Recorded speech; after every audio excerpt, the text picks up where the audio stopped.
We We can can make it make if it we if we try, try. just the Just the two of two of us. us. And we still have to practice our jingle. Yes, definitely. Choir practice 101. Maybe Spotify can help us with that at some point. Speaking of which, I still have to. I've been meaning to do this for 3 days. I've created a you and I Spotify share list thingy. Okay. I haven't connected you to it because for whatever reason. But you in yesterday's pineapple and sort of me thinking maybe you should broaden the horizons a bit. It's horrible. So I've put in a couple of songs there. Okay. Um, European, yeah. Okay. Probably not quite your style, but it'll get Yeah, you that's start. okay. It'll get you started. So I promise, hold up my hand, cross my heart, and say that after our podcast, you will be given the link. And then the thinking is that um, you throw in some um, South African music. I don't want to hear the British and American and Australian stuff. Yeah. So Okay. you put in some of your South African music. Okay. I've got the other playlists. I somehow managed to connect to them. Okay. The Feel Good and there's another one there. Um, There's quite a few there. well, yeah, maybe I'm treading too deep on the other side. Anyway, and I will throw in some European stuff as and when it comes across my path, and I can think of something, so we Okay. can do that together. And I had grand thoughts of maybe doing a breeder-wide playlist, but God, that's music into the future. Anyway, and Okay. we have to do our jingle. Yes. Peeling potatoes, episode 9. I'm going to make you smaller. And we are sort of in this series of just the two of us. Somehow we were talking about Heritage Day in September, Yes. and we sort of discussed it. And what prompted this is a picture of you in the pharmacy that you worked in a few years ago. And Yes. you were wearing a colorful traditional skirt. And you were Yes. surrounded by some other people, some other employees, colleagues, who were also wearing their traditional costumes. Um, Yes. and it looked beautiful. It looked really, It's really very beautiful. colorful and bright. Exactly. Yes. So, so the reason that I thought we would talk about it is apart to satisfy my own insane curiosity. Yes. Is the question is, why should anybody outside of the breeder community, so that the community, they know you, they like you, so you're talking about your identity, what makes you the way you are, etc. Yes. But anybody outside would say, well, why should I be interested in a national holiday in South Africa when I don't live in the country? I will probably never visit the country. I may or never eat the South African food. In fact, the country, I know it's down there at the bottom of this thing called Africa. Yeah. Yes. Uh, A lot of people don't even know where it is. They just well, hear Africa and they think it's somewhere in Africa, by the way.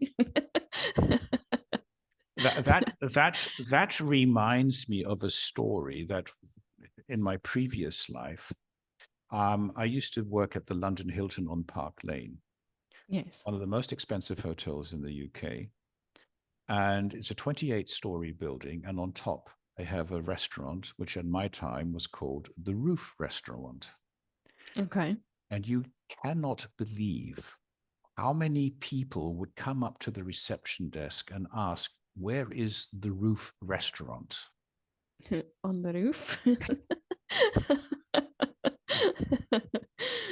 And depending on my mood, I would either politely tell them to take the lift and go up. Go all the way up. If I was in a less frightfully good, polite, professional mood, I would direct them to a different restaurant, which was in the basement. Um, and sometimes I would just look at them until they realized that maybe the question wasn't so intelligent after all. So it kind of worries me if people would say, "Where's South Africa?" Yeah, I think the answer's in the name. Anyway, Yes. so heritage. So why should people be interested in heritage? Heritage Day. And I think one of the beauties of South Africa is it's a population of about 68 million people, at least Yes. those that were counted. But amongst those 68 million people is so much diversity and so many different things. Yes. I don't know how many countries have that. Yeah. Yes. Which is why you call yourself the Rainbow Nation. Yeah. Yes. Um, and maybe your stories about Heritage Day, your personal stories, yeah, Yes. will trigger something and say, well, actually, we have it as well. Yeah. Maybe. Yes. Or we have something similar, or we do this differently, or and then it becomes something to talk about and to share and to be proud of, because you may or may not will find that out, may or may not be proud of Heritage Day. It's certainly a lot of fun from what you've told me. Yeah. Yes. And then people say, well, actually, this is really nice. And maybe I do want to learn more about South Africa. Yeah. So Yes. it's not just geography. It's not just anything else. It's the stories behind it. Yeah. Yes. Your personal story. Yeah. Personal experiences. Personal experiences. Yeah. Yes. And to kick this off, and then I'm probably not going to say very much, which is probably the better. To kick this off, you sent me a photograph, Yes. which people can look at on the podcast page. You sent me a photograph of you Yes. standing in the pharmacy that you were working in at the time, wearing a very, very colorful, beautiful skirt. Yes. And to your left and to your right were your colleagues, Yes. who you then said come from different backgrounds, different nationalities, but all South African, Yes. wearing their traditional skirts, clothing, and a little insignificant detail is that you are the only white person in this photograph. Yes.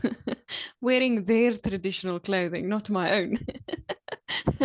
On that particular day, but I think Yes. you said something to me yesterday along the lines that you, as in your national grouping in South Africa, also have certain traditional clothings. It might be more Western orientated than what they were wearing, but Yes. anyway. So Janita, it's all yours. We're talking about Heritage Day. We're talking it from a very personal angle, from your personal angle. Yes. You are one of 68 plus million people. There might be 70 million different stories, be that as it may. Yes. Tell us the Janita story of Heritage Day, what it means to you, how you celebrate it, how it's embedded in the bigger picture of things. Yes. Tell us your story. It's a Okay. simple question. I'm just going to add a disclaimer to say that I don't know everything to the exact detail. I just know what I've learned from these people while I was working with them. So they are not really divided into different groups, but more like different tribes. So I will explain that as well. Okay. Okay. So we'll start with Heritage Day. So Heritage Day is on the 24th of September every year. And it's a public holiday in South Africa. most places, big businesses, corporate businesses would be closed, but then other places like the malls and those kind of places will still be open. So this public holiday is dedicated to celebrate the diversity in the country. Like you've mentioned, South Africa is also called the Rainbow Nation, um, specifically because there's different ethnic groups in South Africa. So we have all of these tribes or these groups like Zulu, Xhosa, Tswana, Venda, and Sotho as well. There's the white group of people. They are called boertjies, Okay. like farmer in Afrikaans. Mm. Yes. And then there's Indians, there's Chinese, there's many, many different kind of people. And a part of this, not just the different cultures, but there's also different languages, different histories, and the way that people have different traditions and celebrate things differently. So I have to say, I think about 100% of people in South Africa celebrate Christmas. Christmas, Really? Christmas is very important for all these groups of people. Maybe not to the Islamic people as much, but all the other people definitely Christmas. Well, Very important. I was speaking to previous clients of mine whose daughter lived in Dubai, and they would go across in December. And I mean, the malls there, Christmas was full blown. You had the whole spiel, yeah, in a Yes. Muslim country. Yeah. Yes. Yeah. So I think they also, in a way, they also try to adjust. And also, if I go there for holiday during my Christmas, then they want to show that they actually support that, Acknowledge that. acknowledge Acknowledge that, that. support that, because they know that their Christmas and our Christmas falls into different times. Yeah. I think maybe that's why that also happens. Um, since I've spoken to some of the Islamic students that I have, they also explained this to me. So Mm. even though they don't celebrate it, they know about it. And because Dubai is such a popular destination for a lot of people to go on Mm. holiday, I Mm. think that's why they also incorporate that. Exactly. Yeah. I think we can say that as well. We are aware of Islamic holidays. I mean, Yes, Ramadan. Ramadan, We know when Eid, Ramadan starts and Eid yes, and the Jewish holidays for the Jewish community. And yes, it's taken part of the fabric. You know about it. You say maybe the appropriate things to those people, and you just move on and accept that this is part of life. Yeah, the tapestry yes, of life. Okay. yes. So the main reason for Heritage Day is to celebrate. The party to have The fun. party to have fun, yes. So it was actually first it was called King Shaka Day or Shaka Zulu Day. Mm, And then when this was years ago, they kind of stopped this holiday. And when Nelson Mandela was the president, um, people complained about this because this was a way for them to celebrate and to remember what King Shaka actually did. So he united the Zulu clans together. So these hmm tribes or these clans, King Shaka united them all together, and it was a way for them to celebrate this because if you think about these ethnic groups, they have a lot of traditions and they follow these traditions like to the bone, to the last Okay. dot at the end of the sentence. Yes. Um, and for them, this day was very, very important. But then Nelson Mandela, who was the president at the time, he decided that it would be nice to incorporate this day again, um, to celebrate the different cultures and to remember these traditions and these roots. And then Heritage Day was born.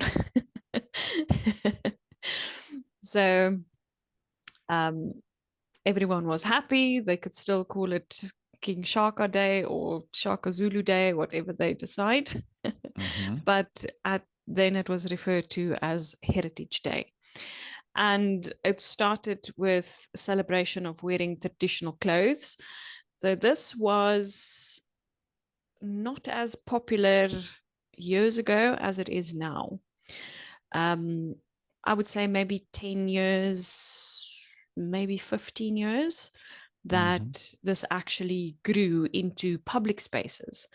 So maybe they would celebrate it, but celebrate it at home by wearing traditional clothes and so forth. But for the last, let's say, argument's sake, 10 years, people have been going out of their way on the 24th of September to wear their traditional clothes. They would do the makeup and the face paint and whatever they want. Okay. They would do the the fancy or these big colorful dresses, long dresses. So they would actually show this more and more, and a lot of more people started doing the same. So if you don't have traditional clothes, you will wear a rugby jersey.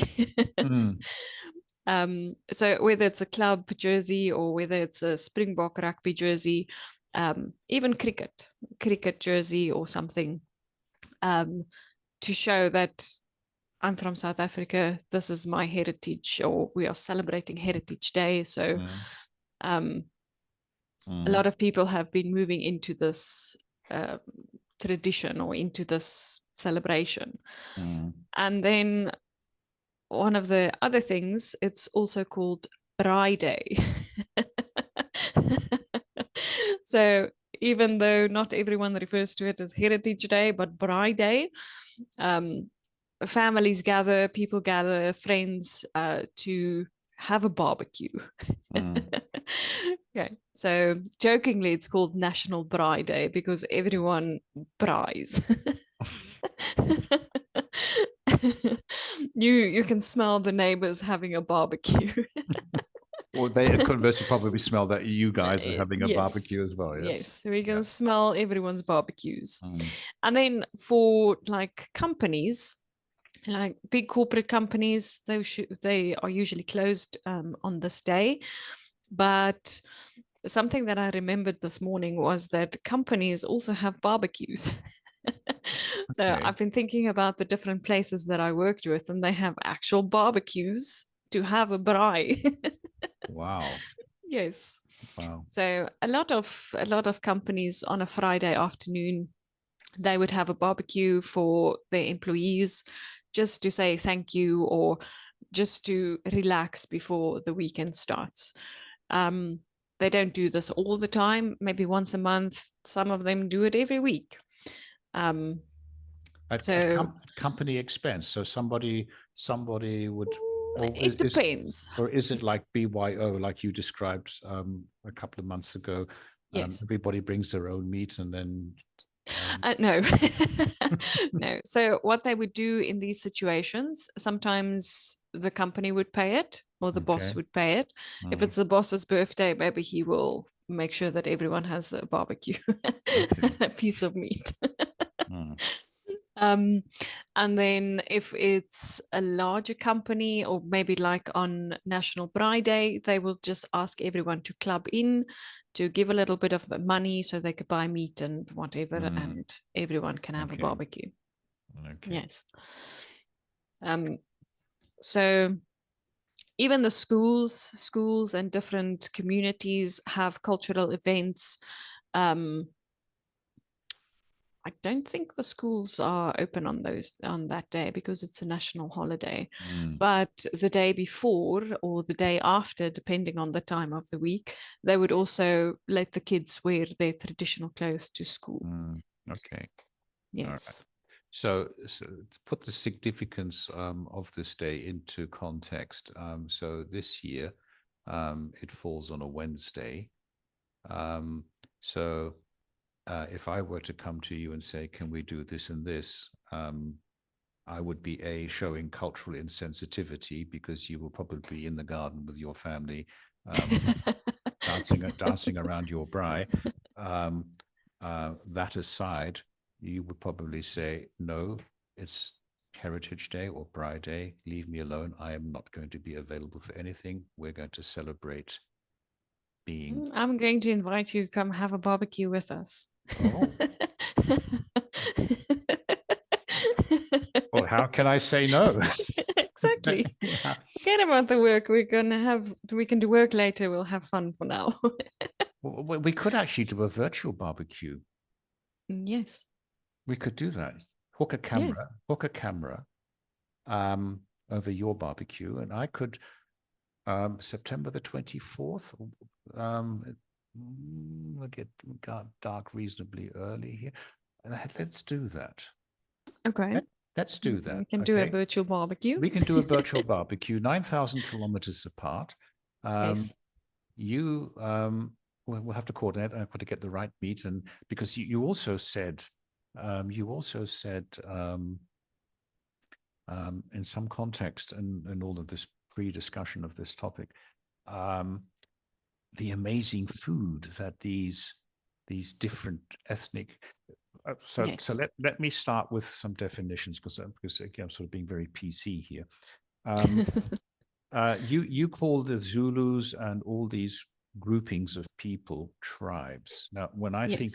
think of tribe, I think of something North American, Indian, Yeah. or something. I'm going to be frightfully arrogant here, but I don't mean to be. It's just my lack of knowledge. Something African, but not as, shall we say, sophisticated as a European perspective. So you've got, and you mentioned the Zulus and King Shama Day. What do we actually officially call these groupings of people? And question two in this is, do the Zulus constitute the largest of these things, whatever you're going to call them? These things. So Here comes, from what I hang on, know, here comes my disclaimer. Any Zulu person or any South African national listening, please apologize. Please accept my sincere apologies. I'm just being totally ignorant and I want to learn. Voila. so from what I learned from them is like a tribe. So even though sometimes they will refer to it as their culture or their tradition or their family, but not really. Like they would say, I'm a Sotho, or I'm a Xhosa, or I'm Zulu, if you ask them. But sometimes they will refer to it as the tribe. So the tribe will be there for the wedding, or the tribe will be a part of this or that. And so I think it depends on. I have this image of the tribe in America. The totem pole dancing around a fire with a hatchet and a, Native oh, Americans. yeah, yeah. Yes.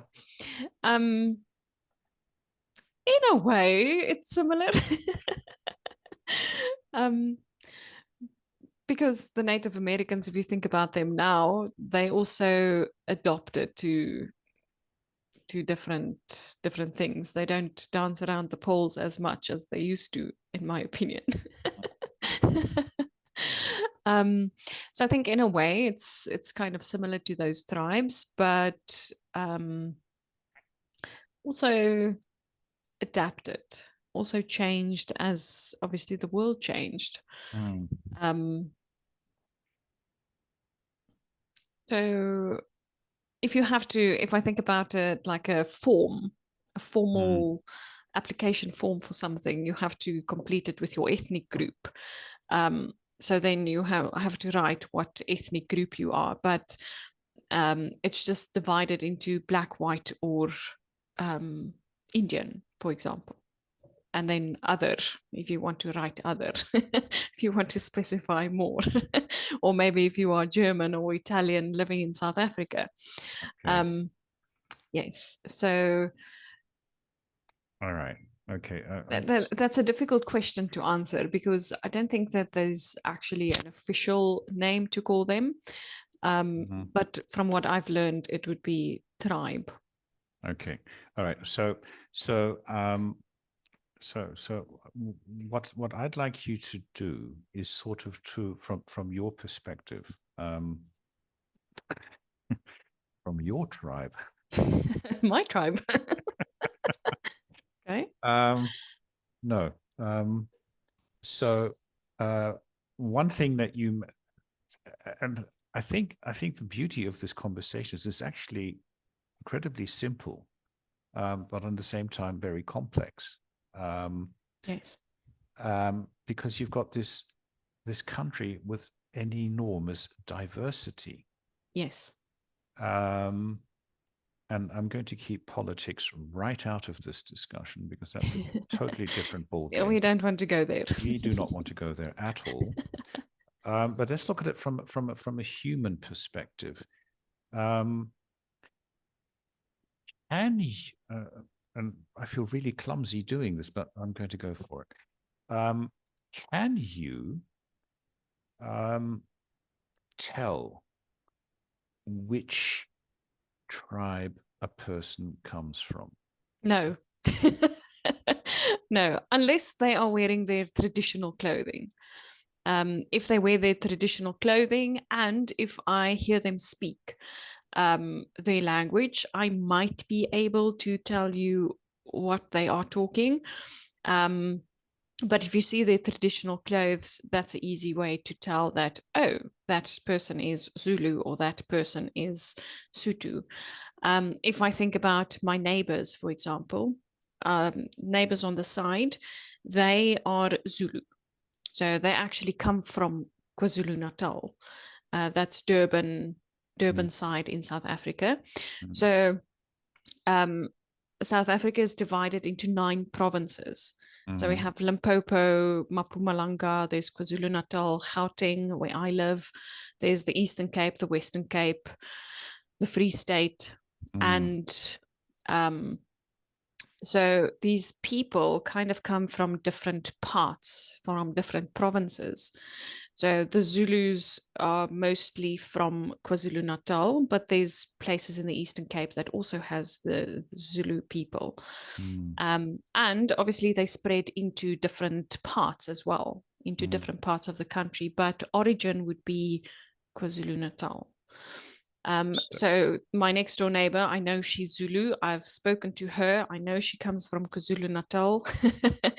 She also speaks Zulu to her kids. I've heard her shout at them, so I know.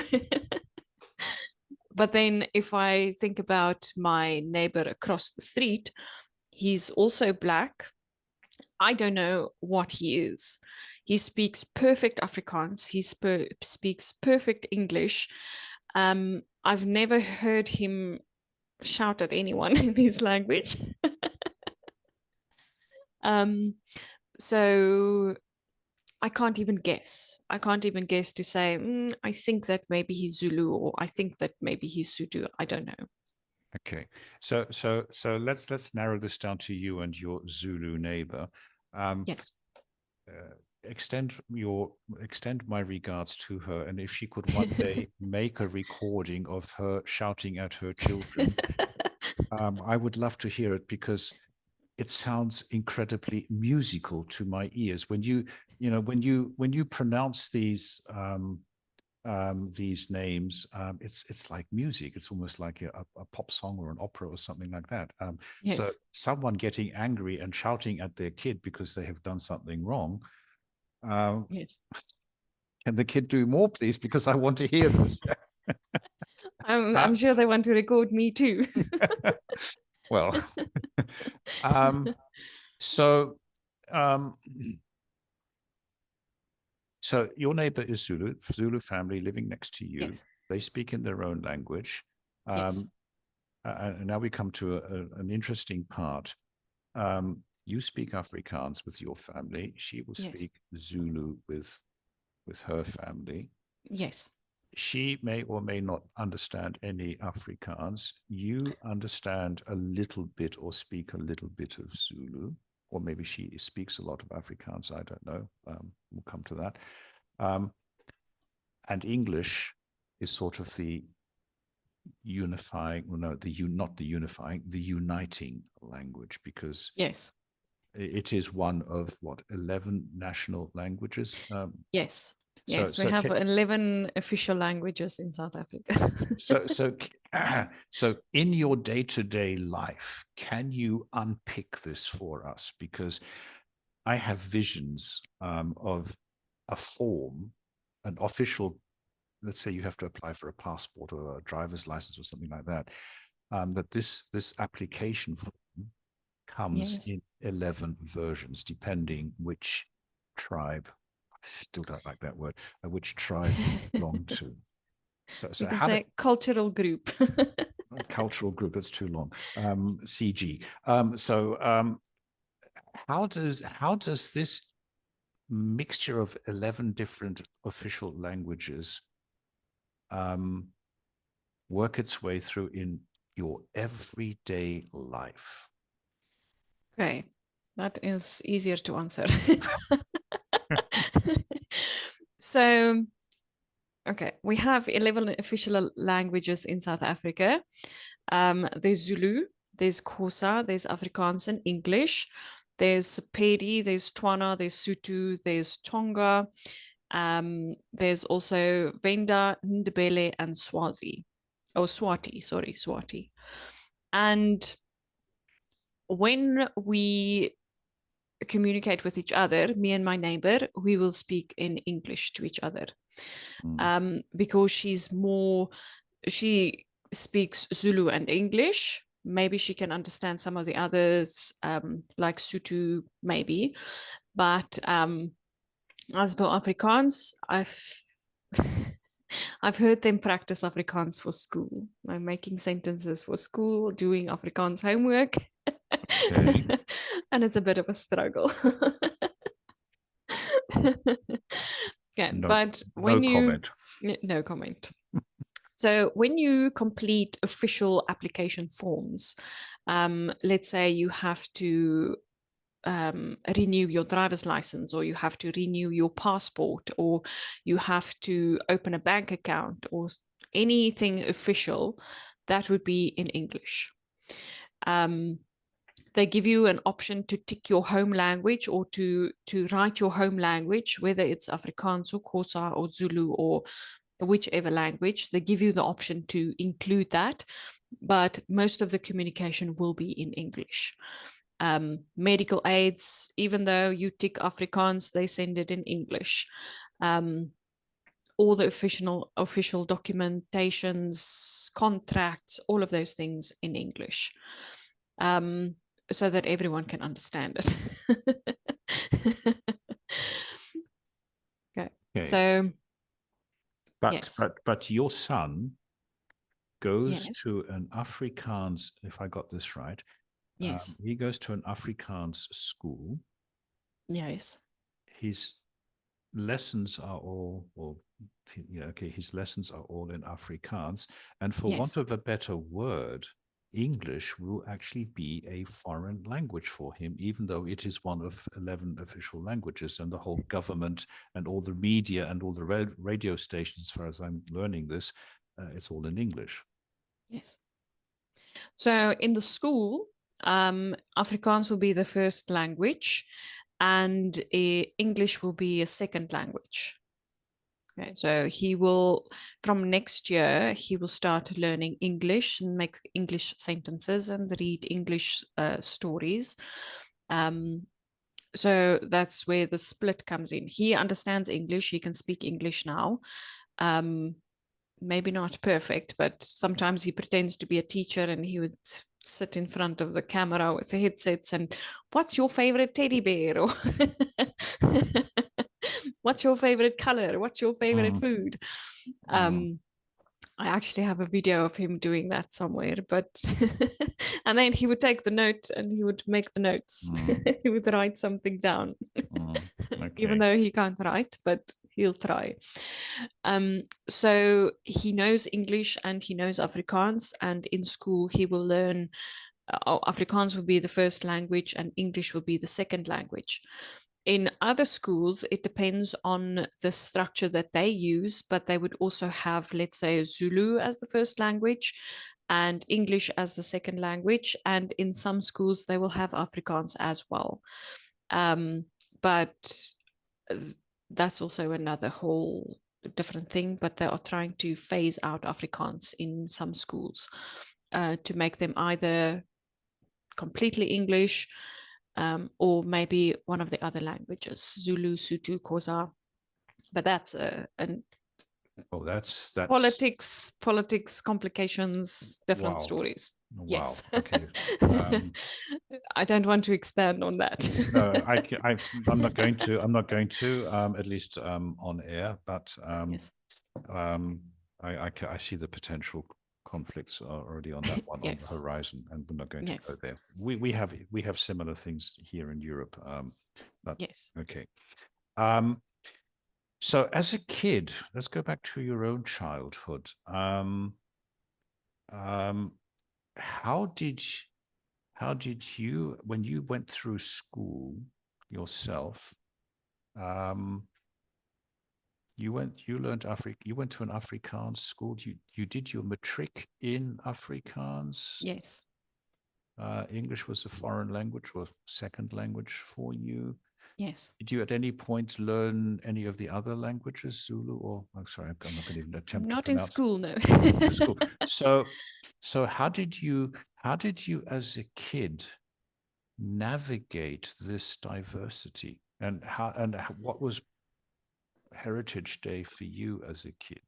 What did they do in school to?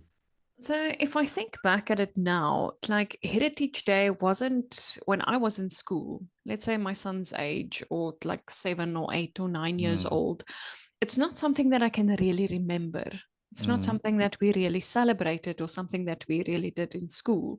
mm, Maybe some other schools, I can't remember something like that. And also, if I think about, well, as a child, I didn't care about public holidays. I was just too happy to be at home.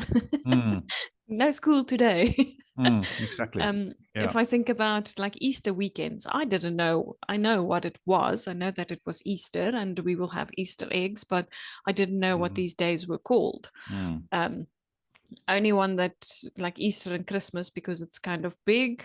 mm, But other public holidays like Women's Day and Heritage Day and those things, you don't care about the name. mm, yeah. And Okay. as far as the celebrations go, maybe sometimes you will see someone dressed in traditional clothing. As a child, if we went to the supermarket and um, you would always wonder, like, why is she wearing that? But it's beautiful. I kind of like it.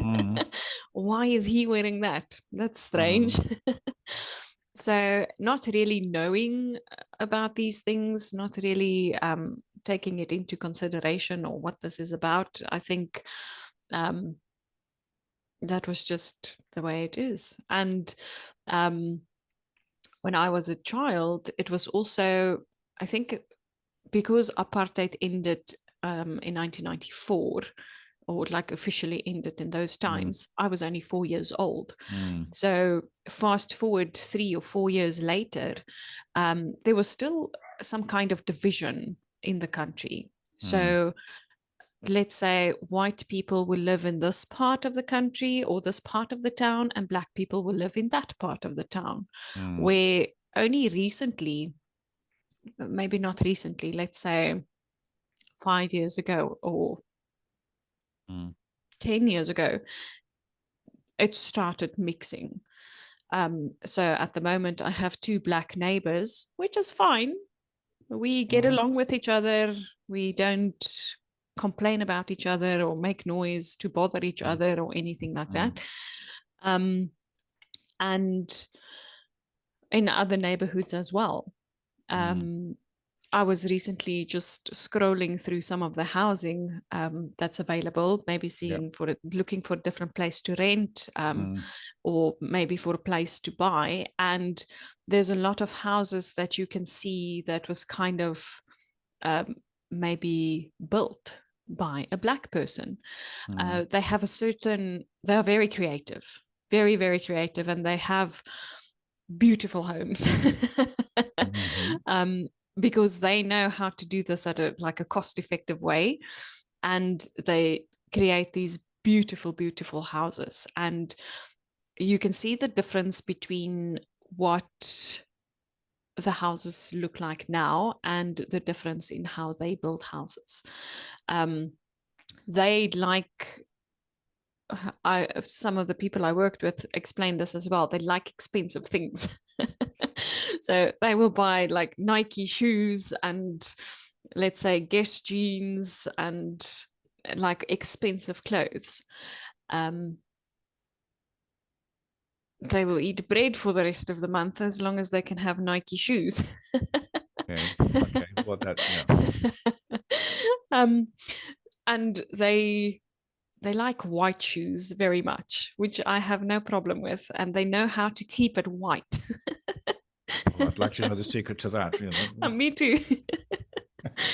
Uh, So they are very, let's say, very proud of who they are, what they wear, how they take care of their things, and mm, what they show to people outside. mm, Thinking back to the people that I worked with, that is where I learned that, and they are very like respectable as well.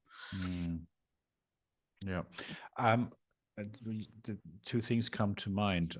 First of all, when you talked about the pride of appearance, Yes. I remember I was in Paris a couple of years ago. It was a Saturday morning, and I had somehow um, walked into a couple of streets where the Black population is dominant. And there was Yes. like one makeup salon next to the other, and each of them was heaving. I mean, it was absolutely gobsmackingly fascinating to watch Yes. the transformation process of a person to Yes.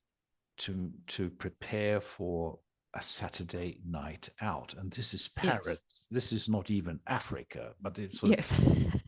sub-Saharan Africa had come to this. It's off the Rue Sebastopol or Boulevard Sebastopol in the, I don't know which arrondissement, but it's near the Gare de l'Est. And it's just like a totally different world. Yeah. Yes. Absolutely fascinating. Um, so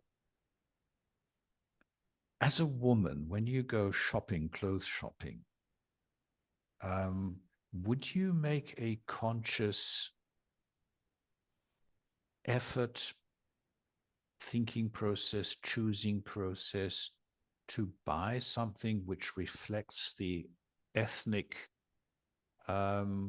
diversity of South Africa, that you would go out and say, oh, I'd like to buy something that looks typically Zulu or typically something else? Um, um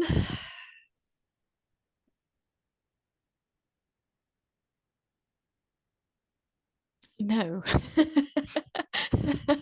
Not because I don't like it, but I don't want maybe to disrespect their culture. um there are some shirts and some things that you can buy that might reflect it, might show a little bit of the different groups, but for me it's always a thing that I don't want to disrespect them.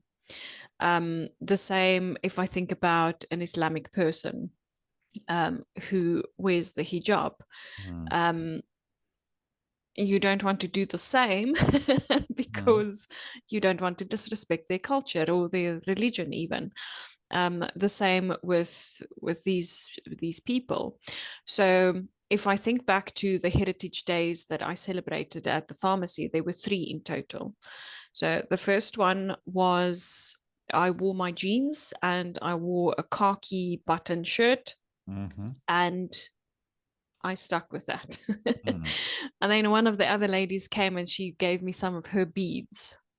So it was bright orange beads to wear with my clothes. And I was fine with that because then I noticed that, okay, well, they want me to be a part of them or just to share their experience. And so she gave me the beads so that I fit in a little bit. But the next year, one of the ladies working with me hand sewed a bright yellow skirt for me. She took my measurements at work. Okay. She brought her Tape measuring her measuring tape or tape measure, and she measured me at work, my length, my size, everything. And then she made me this beautiful skirt and a headband that goes with it. And then she told me that I just need to buy a shirt to match. I can decide which color. I didn't want to do white, so I chose one of the other colors, the blue in the skirt. So I bought the blue t-shirt, and most of them would wear different kinds of t-shirts with these skirts. So then one of the other ladies came and she went into Joburg somewhere to buy me beads that I can wear with the skirt and the t-shirt. And she also bought me some earrings. So I used to change my earrings a lot. I have a lot of different pairs of earrings, and she bought me earrings because she knows that I change them. So one day would be flowers, other days would be Christmas bells, depending on the situation. So she bought me these bead earrings as well. And I wore it. I wore it with my outfit and I felt happy. You actually feel beautiful because you have these bright clothes and they are kind of welcoming if they see this. But before the time, I did ask, her name was Ntombi. I asked her, is it okay? Is it not going to, are you not going to feel offended if I do this? Or is somebody else not going to feel upset or angry or something about it? And she said, no, it's fine. I can do it. So the next year I did the same, but this time I actually bought a skirt from one of the chain stores. And usually during this time of Heritage Month or Heritage Day, they sell different kind of clothes. But maybe not just in particular for, or maybe not for a specific tribe, but they would have colorful skirts and colorful pants and shirts as well. And you are allowed to buy them. So I bought a pink and purple one with a little bit of white in it. Doesn't match anyone's anyone else's tradition or heritage. So I felt happy with that as well. But this time I bought a white t-shirt to wear with the skirt, and I did have the beads and I did have the earrings, which I just added to it. Something that I'm just thinking about, Sutu. Is it Sutu? Let me just get my bearings together, but I think it's the Sutus. Yes. So they are famous for like wearing a blanket. So they will have a blanket over their clothes. Like a poncho? No, not a poncho, a blanket, a Okay. real blanket. All Okay, right. but in a blue and white color, because they wear blue and white clothes. And usually like a circular pattern on it. So when I told them I was getting married, they had this big surprise. They invited me to breakfast. So we met early before work and we went for breakfast. And they brought a blanket, one of these blankets, and I have a picture somewhere. I will share it with you. They call it a doek. Okay. So they put this on my head. They put the blanket over me, and then they sang a song with me or for me. Wow.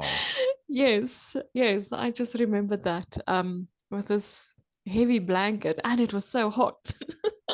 So I said, how do you wear this thing all the time? Because this is something, some part of their tradition that they shared with me, um, before they also bought me a gift, and they paid for my breakfast, and they actually made it really, really special. Um, so that was just something that I remembered. I mean, I mean, if you if you if you think about it, I think it's fair to say that South African history is fairly troubled. Yes, yes, Um, but it's little gestures like that yes, which basically say that all the differences aside and all the politics aside, and if you really want to look at it, the world is being run by a handful, two handful of very powerful people. yes, Um, it is what it is. I don't think it's necessarily good, which is why I sort of want to focus more and more on these little stories, because yes, this is where it really happens, and this is what is important. Yeah, yes, um, that people from different backgrounds, the love and the humanity of that yes, simple gesture, that people share their customs with you, yes.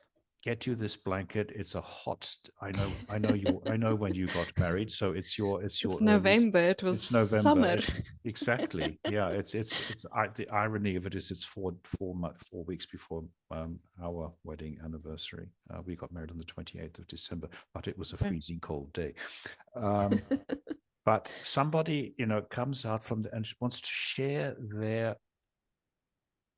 their humanity with you, say, okay, look, Yes, this is our tradition. We're going to do it. We're going to make you feel special. yes, Um, we're going to celebrate your wedding, and we'll take you for breakfast. We'll give you this. And it doesn't actually matter because it's so human. And I think yes, that's the big takeaway from this discussion, that if we sort of focus away from the big picture politics and all the yes, rubbish that goes on and all the conflicts that board people with too much money in their bank accounts, which they should actually distribute. Sorry, maybe that's my political persuasion coming out here, but they should actually distribute to ordinary people and say, look, yes, I'm sorry, we've screwed up. Here's our reconciliation, and not just the money, yes, but also the spirit that goes with it. But yes, leave that one to one side. Um, um, it's so symbolic, yes. and let me take you sort of. We need to close this one. I could probably go on for hours, but um, let's go to October the 20. No, sorry, whoa, Frank, faux pas. November the 24th of this year. It's a Wednesday. September. Yeah, sorry. So November. No, I'm so caught up in this breakfast thing. Um, I'm so excited, and it's so beautiful. It is so Yes, absolutely beautiful. Um, yes, so let's fast forward September the 24th, 2025. We're going to, Mary will be in the UK, but you and I and your family and I, and we'll have this virtual barbecue. yes. What what are you going to have with your barbecue, your food, and assuming that your Zulu neighbors who come from a completely different background will also have a braai?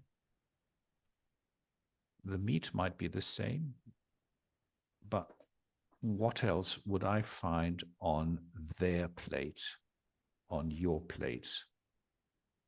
What would be the similarities? What would be the differences? So all of us actually kind make something called millipop. So it's like maize meal porridge. Sounds good. Yes. I'm not allowed to eat that at the moment, but that's okay. Well, Um, September's still a couple of months away. yes. So it's maize meal that we make porridge with. Did I share a picture with you some time ago? There's so many pictures. I'd have to go back. I have to I start. can't remember. I actually over the and weekend I have to create an archive. Janita, you know, it's getting you make a tomato and onion relish with that. okay. So some people will have achar with that. I have no idea. I know what it tastes like. I don't like it, so I won't make it or buy it. Okay. So they'll have it with achar or just the tomato and onion relish. Um, Something that's very similar would be a salad, like a garden salad, maybe a potato salad. Um, and then we usually make a braaibroodjie. Mm. um, like a toasted sandwich made on the fire. I don't know if they do that. I can't recall if I've ever seen that.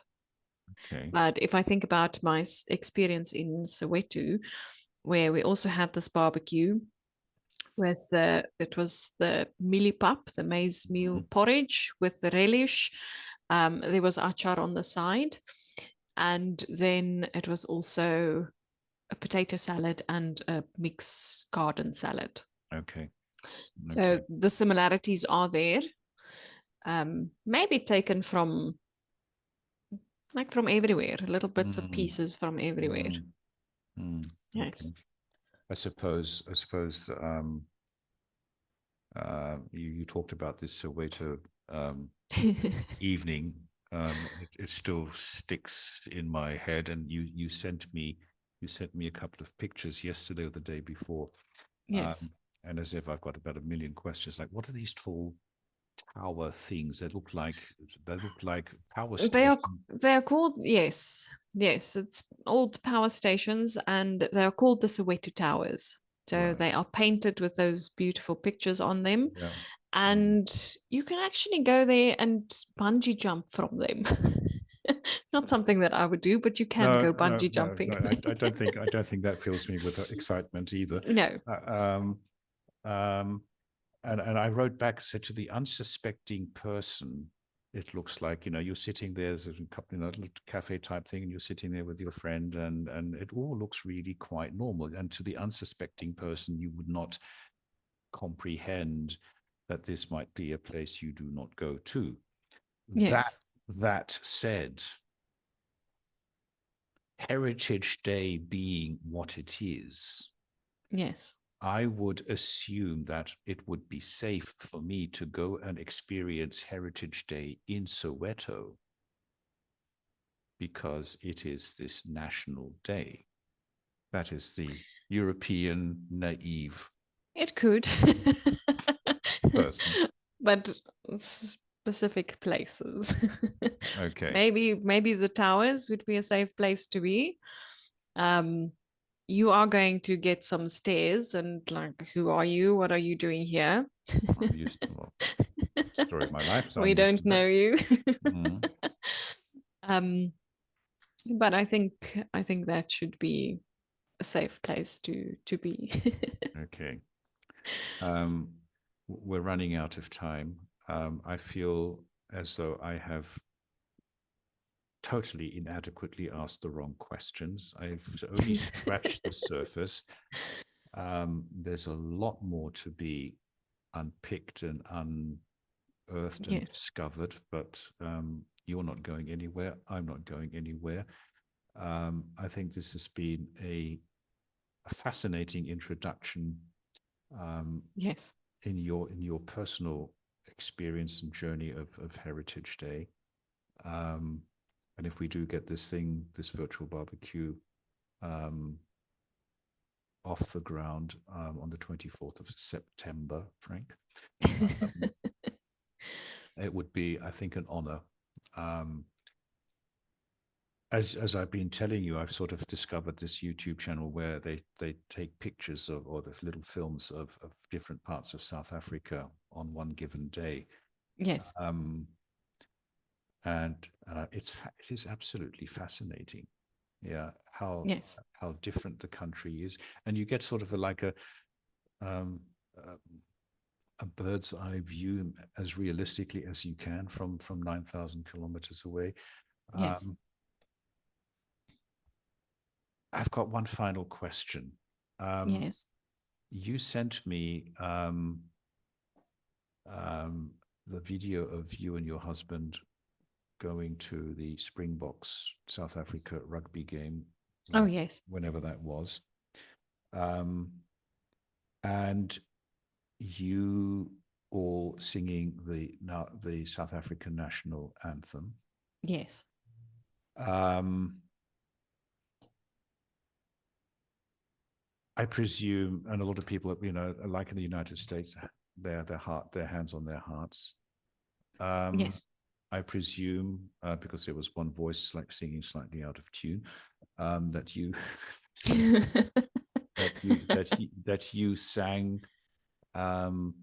that you sang as well, Yes. out of pride because your team was going to play against New New Zealand. Zealand. Yes.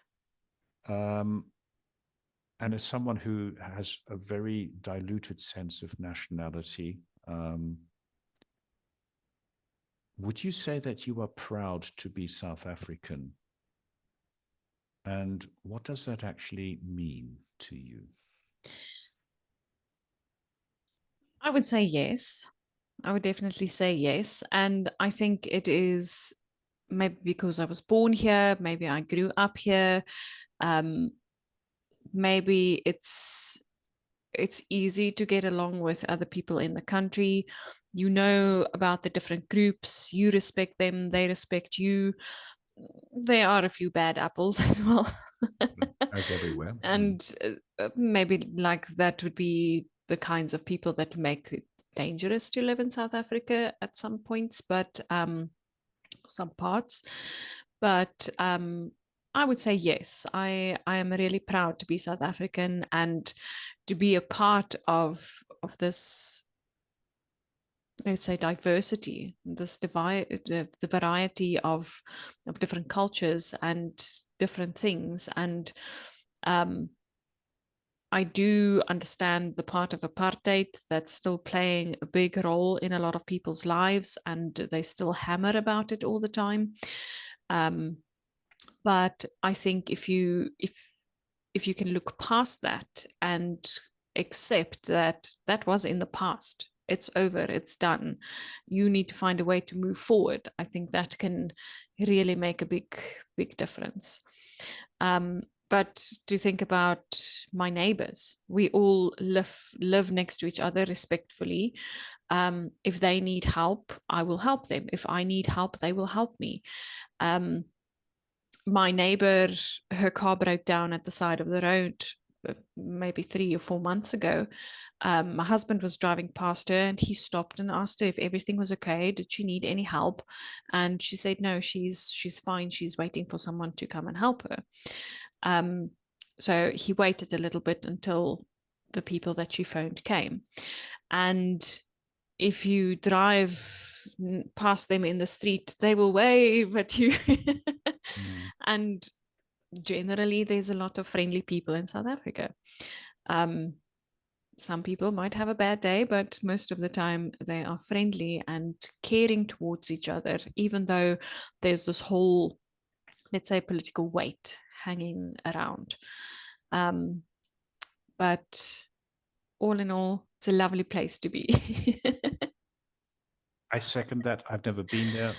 You know my commitment. Yes, we'll go to the bush. Yeah, we'll leave that one there. Don't want to go down that one at the moment. But yeah, Janita, you have been decidedly unfruit loopy this last hour. So there is a serious side to you. There is a Yes. deep side to you. thank you for sharing that, because It's a pleasure. it was Different. eye-opening, very different. Yes. It was eye-opening, and I, you know, like I wrote to you, I'm still angry that it took you so long to come here. I'll never forgive you for that. But I'm going to take what I can. Yes. and of course give what I can in return. But thank you It's a for a pleasure. brilliant conversation. It's a pleasure. I'm going to stop the record button now. Okay.